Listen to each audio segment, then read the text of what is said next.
Ekrana yaxın əyləşin. Təzə mövzu var, təzə bir nağıl.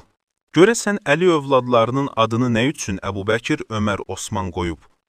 Cavabı dinləyək.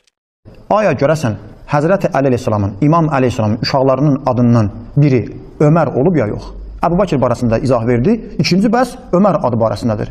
İmamın övladının adı Ömər olub ya yox? Əgər olubsa, bunun səbəbi nədir? Bəli, tarixlərə əsasən İmam əleyhissalamın övladlarının arasında Ömər İbni Əli əleyhissalam adında bir şəxs qeyd olunmuşdur. Amma mövzunu ki belə qoyurlar. İmam öz uşağının adını, Ömərin adını qoymuşdur. Deməli, Ömərin xətrini çox istəyib.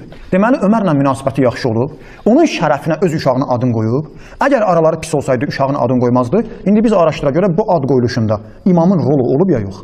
İmamın bu adı qoymaqda əli olub ya yox? Baxırıq tarixə. Əhlüsünnə qardaşlarımızın mötəbər kitablarına əsasən tarix və ənsal, yəni nəsillər, tayfalar barəsində insanların şəcərəsi haqqında yazılan kitablara.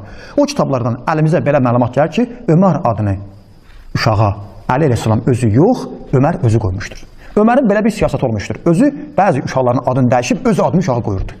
Məcburi və bilə-bilə. Deməli, Ömər Əlinin yoldaşını qapı arasında əzibmiş, özünü Mədinə küçələrində sürütləyibmiş, ana bətnindəki bir uşağının ölümünə səbəb olubmuş və daha sonra Fatimədən olan qızı Ümmü Gülsümü zorla əlindən alıb onunla evlənilmiş.